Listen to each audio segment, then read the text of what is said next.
Hey everyone, today I want to talk about how I grow my Hoyas in LECA because I think it deviates a little bit from the information that's currently available right now.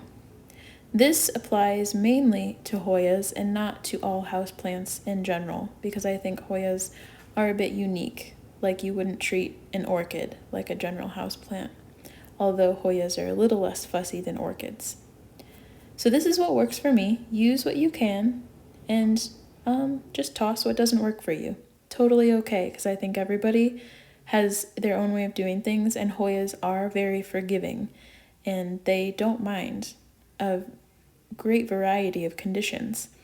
But I do want to just show you what's working, because there are so many people asking me questions about how I water in LECA, how I fertilize, what kind of containers I use.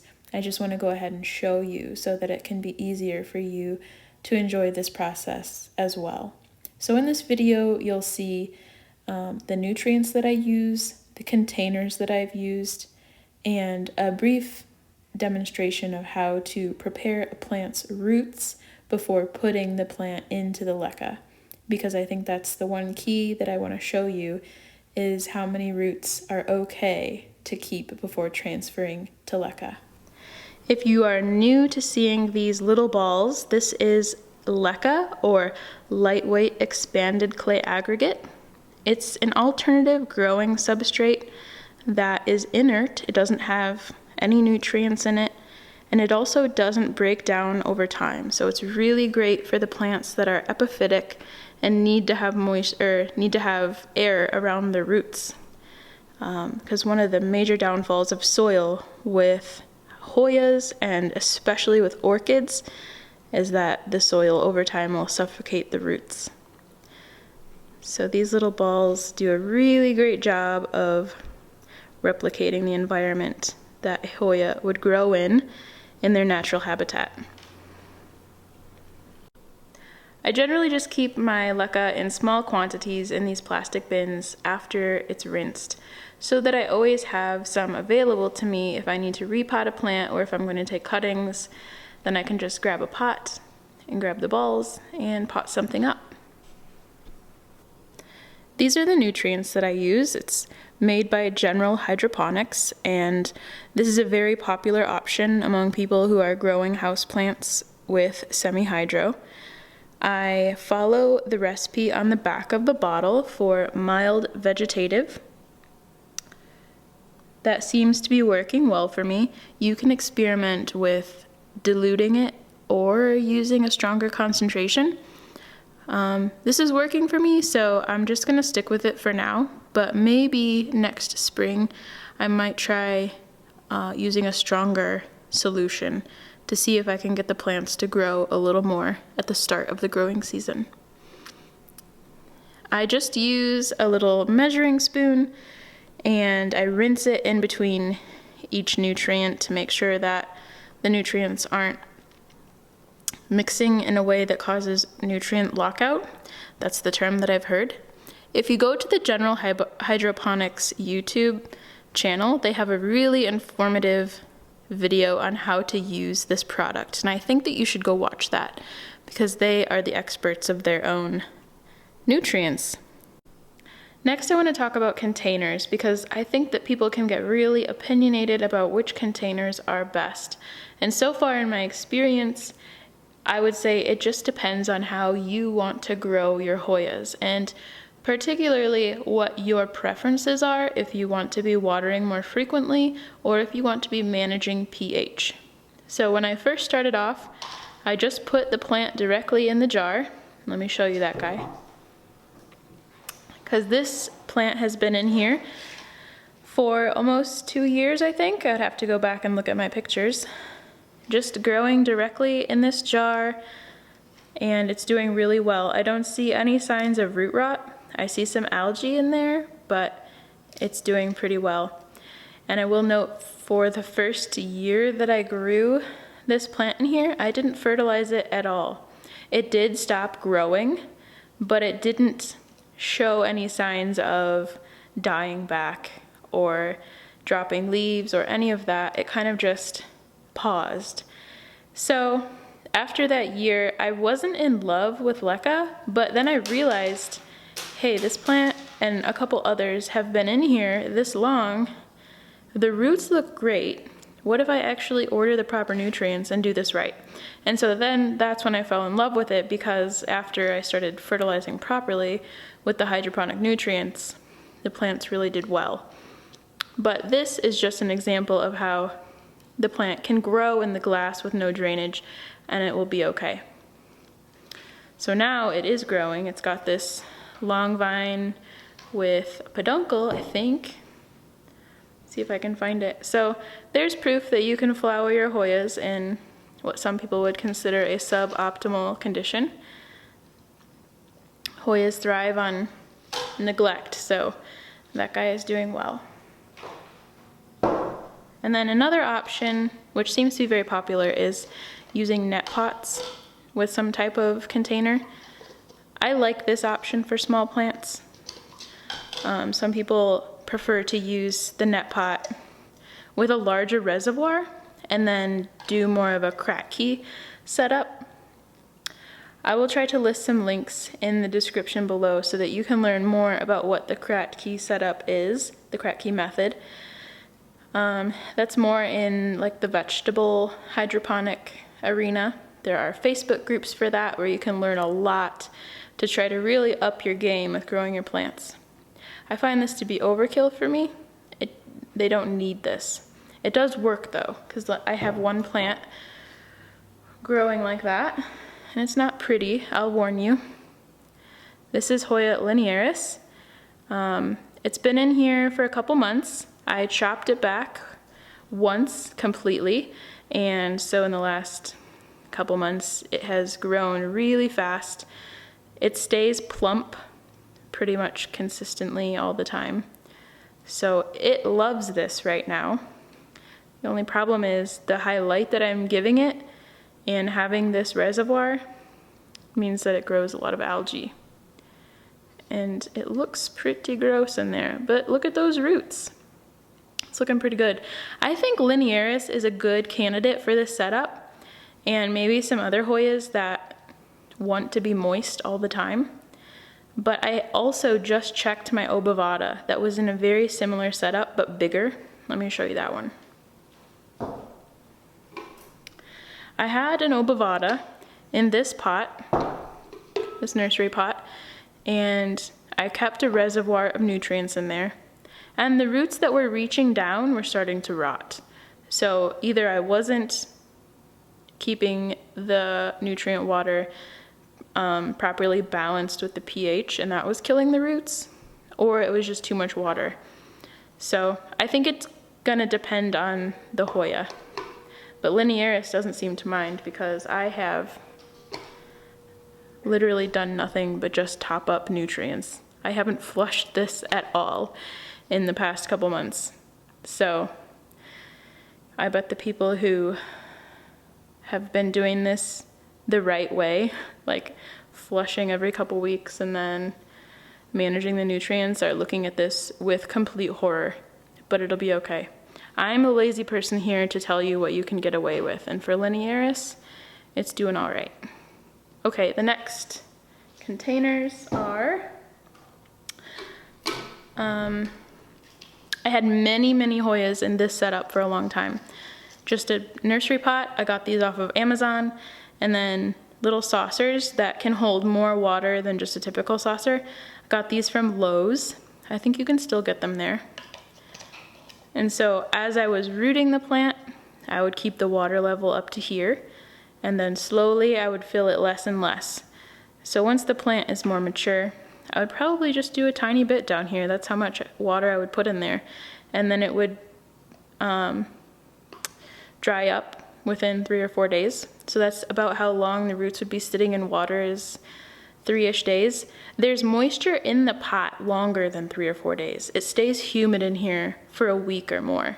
So don't worry, when you see the water is gone, it's okay. There's still humidity and moisture in there.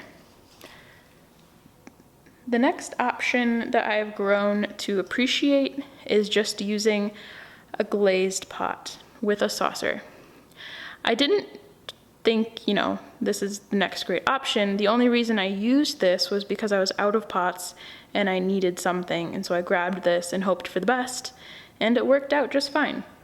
So if you have a lot of these sitting around, don't go and buy new supplies just to put your plants into the LECA.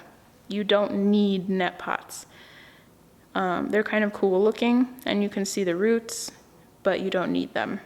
I actually prefer these containers that are plastic or glazed without the air holes on the side, because it keeps the humidity in the root zone, which I think keeps the roots growing rapidly.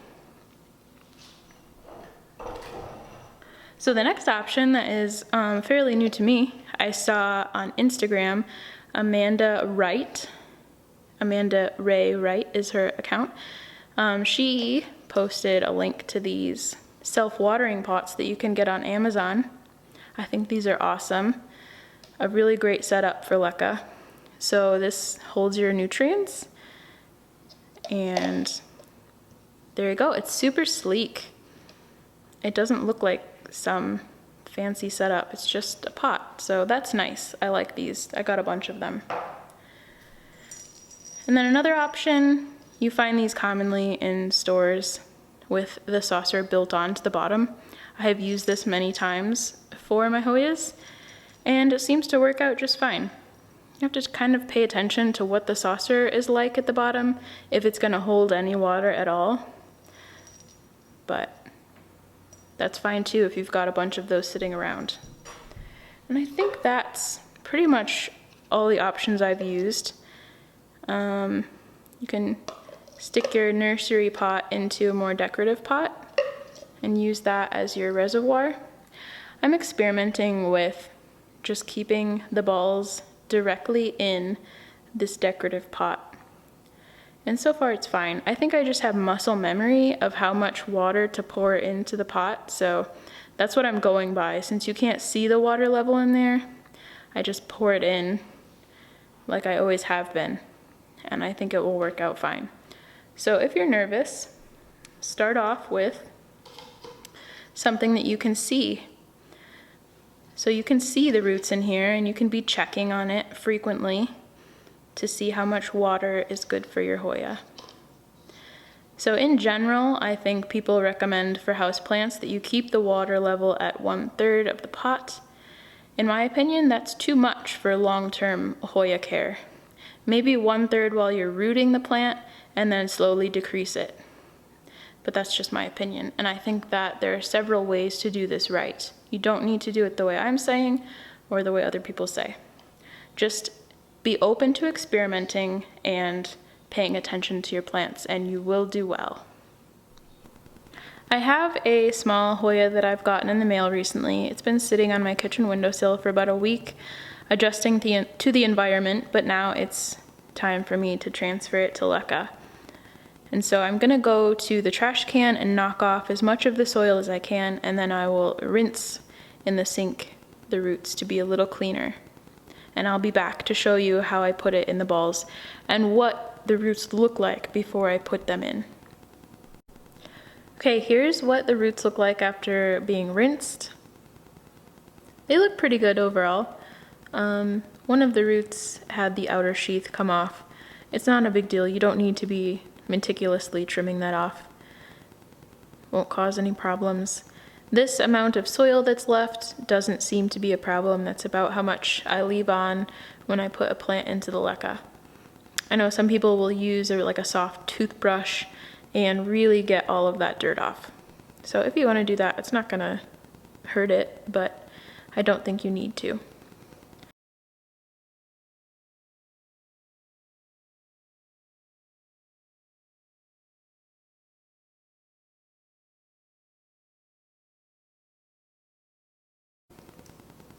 So there we are, that's it. I'm gonna keep it in this cup here.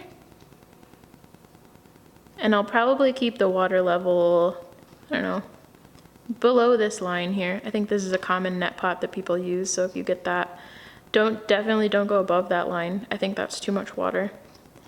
And the key thing, never have the water level above the stem because that can rot the stem. So there it is. It's super easy to transfer these baby plants. No big deal. I think where people get stressed is the idea of transferring their bigger Hoyas that have been in soil for months or years, and I can understand that worry. Next, I'm going to show you a plant that has a more developed root system. So this would be more representative of a plant that's been living in soil for a year. Here's what this stem looks like with all of the roots that it had in the previous pot with soil. This is a lot of roots, and although these roots are not in bad shape, they look pretty good. These are adapted to the soil that it was previously in, and they are not going to be as efficient in LECA as the roots would be that will grow directly in the LECA. Okay, so for some reason it seems the previous video file didn't completely record. So the last image you were seeing was a very robust root system, and I've gone through and thinned out the roots. I've left some length on a few of the roots just to be like a stabilizing root there so that the plant isn't falling over in the LECA as if it's a cutting. So that's helpful. And then these other nubs that I've left here will still help the plant take up moisture and nutrients, and then new, more efficient roots will grow off of these. It is helpful to trim the roots because if you have too many roots clumped on top of each other, the moisture cannot evenly distribute through the container because the balls are not touching each other. And then you could have too much moisture stuck in the roots that are clumped together. Or you might have dry spots within the roots because the balls can't deliver the moisture into the clump. So you want the roots to grow and weave themselves through the balls instead of trying to save that whole root ball. Don't do it. The plant will be fine. It will grow roots really fast. So if you're nervous, you can leave more roots than this, but I promise the Hoya will be fine if you prune it back a little bit.